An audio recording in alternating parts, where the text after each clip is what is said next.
Good morning class. ये आपकी जो किताब है नव संस्कृतम, इसमें अध्याय 3 कराएंगे पुल्लिंग शब्दः। इसमें संज्ञा पदानी है, यानी संज्ञा के पद हैं। संज्ञा किसे कहते हैं? संज्ञा किसी व्यक्ति, वस्तु, स्थान के नाम को कहते हैं संज्ञा। ठीक है। संस्कृत भाषा में लिंग 3 होते हैं, पुल्लिंग, स्त्रीलिंग, नपुंसक लिंग। ठीक है।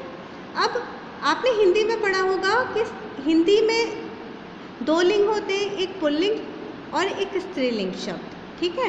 लेकिन संस्कृत में 3 होते हैं। तीसरा कौन सा हो गया? नपुंसक लिंग शब्द हो गया।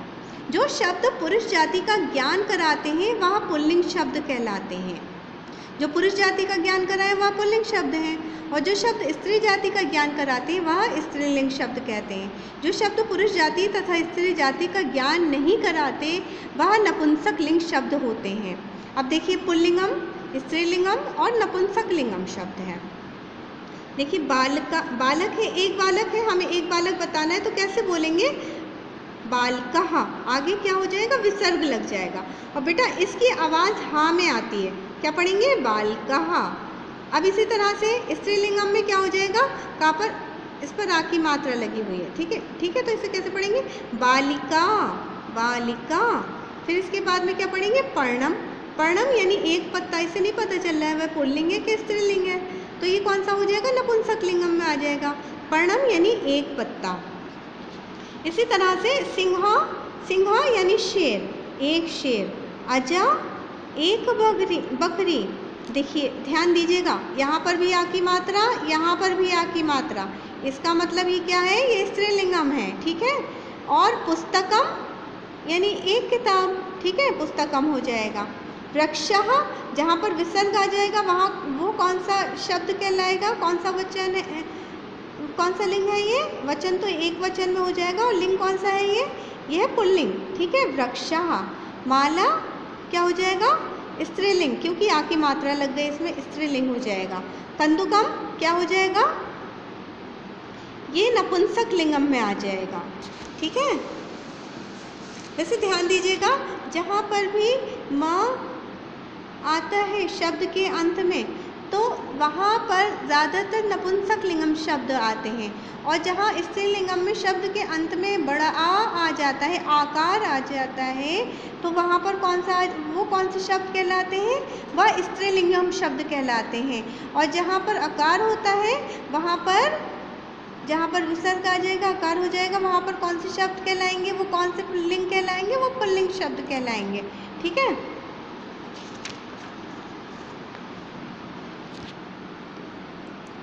अब बेटा देखिए, संस्कृत में 3 वचन होते हैं। एक व्यक्ति, वस्तु का ज्ञान कराने के लिए एक वचन, 2 व्यक्ति या वस्तु का बोध कराने के लिए द्विवचन, तथा 3 या 3 से अधिक व्यक्ति या वस्तु होने पर बहुवचन का प्रयोग किया जाता है। अभी तक आपने हिंदी में पढ़ा एक वचन और द्विवचन। वचन यानी गिनती। अब एक वचन और द्विवचन, एक या 2। संस्कृत में ऐसा नहीं है। संस्कृत में कहते हैं 1, 2 और अनेक। एक वचन, द्विवचन और बहुवचन। जहाँ एक का ज्ञान होगा वहाँ एक वचन, जहाँ 2 का ज्ञान होगा वहाँ द्विवचन, और जहाँ अनेक का पता चलेगा वहाँ क्या हो जाएगा? बहुवचनम। अब जैसे एक बालक है, तो यहाँ इन्होंने कहा बालकः, यानी एक बालक। अब ये कह रहे हैं द्विवचनम में क्या बोलेंगे? बालको। ठीक है। अब अनेक के लिए क्या बोलेंगे? बालकाः। बालक 1, 2 और अनेक, बालकाओ, बालकाः। अकारांत पुल्लिंग शब्द, जिन पुल्लिंग शब्द का अंत आकार से होता है उसे अकारांत पुल्लिंग शब्द कहते हैं। ये अकारांत है। अब आकार कैसे हो गया? चलिए इसे हम आपको समझा दे रहे हैं। देखिए, जैसे मैंने लिखा कमल, तो इसे कमल का वर्ण विच्छेद कैसे हो जाएगा? क, अब नीचे हलंत, फिर प्लस अ प्लस म, हलंत प्लस अ प्लस ल, फिर क्या लगाएंगे? अ लगा देंगे, यानी ये स्वर और ये स्वर मिलके कमल बना। ठीक है। अब इसका प्रयोग ये कौन से में आ गया, ये आकार में आ गया। जहाँ आकार आ जाए ये बेटे छुपा होता है, यानी अप्रत्यक्ष रूप होता है, इसका लोप होता है। लेकिन जब हमें तो पता होता है ना कि व्यंजन जो है बिना स्वर की सहायता से नहीं लिखे जाते, इसलिए हम कहते हैं ये आकार है। जैसे बालक में कैसे लिखोगे आप, संधि कैसे करोगे बताओ? बा प्लस बालक, पहले बालक लिख दें फिर इसे करेंगे, ठीक है, बाल का हो जाएगा।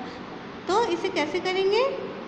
बा प्लस, अब यहाँ पर स्वर आ गया तो क्या करेंगे? आ, ठीक है, हलन ज़रूर लगाएंगे। बा प्लस आ प्लस ल हलंत प्लस अ प्लस क हलंत प्लस आ, ठीक है।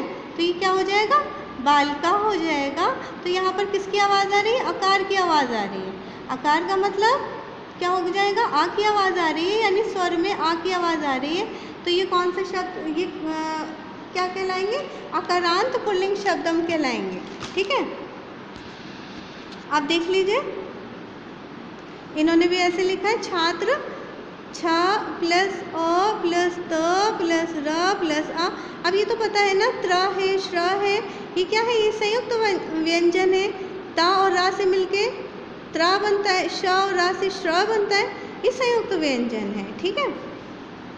अब देखिए, छात्र शब्द का अंत आ से हो रहा है, इसलिए इस शब्द का अकारांत पुल्लिंग शब्द कहते हैं। अब तो समझ में आ गया होगा, अकारांत पुल्लिंग शब्द वह शब्द होते हैं जिनको हम वर्ण विच्छेद करने पर स्वर में आ जाता है। बड़ा आ को नहीं बात कर रही मैं, छोटे आ की बात कर रही हूँ, वो अकारांत हो जाएंगे, ठीक है।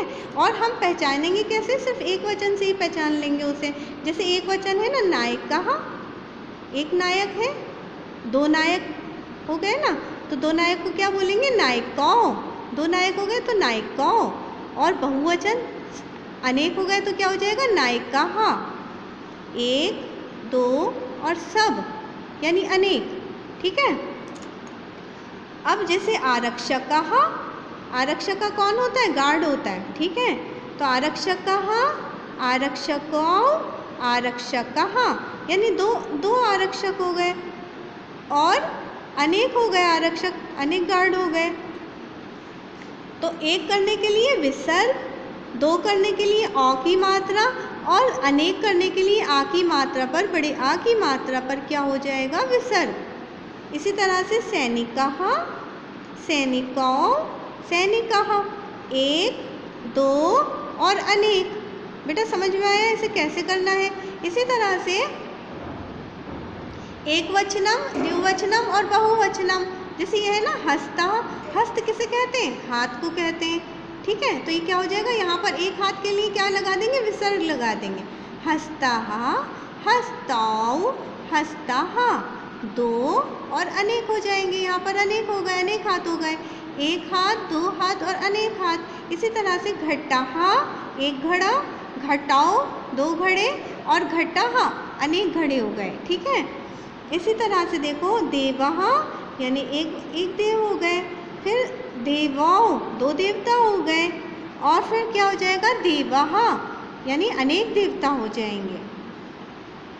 कृषकहा, कृषकौ, कृषकहा, यानी एक किसान, दो किसान और अनेक किसान हो गए।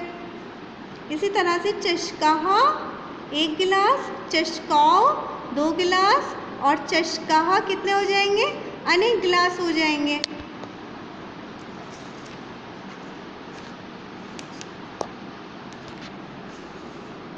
इसी तरह से चमचा, चमचा किसे कहते हैं? एक चम्मच को।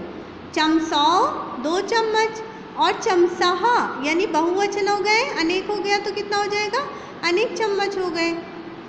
पर्वतः, पर्वतौ, पर्वतः, एक पर्वत, दो पर्वत और अनेक पर्वत।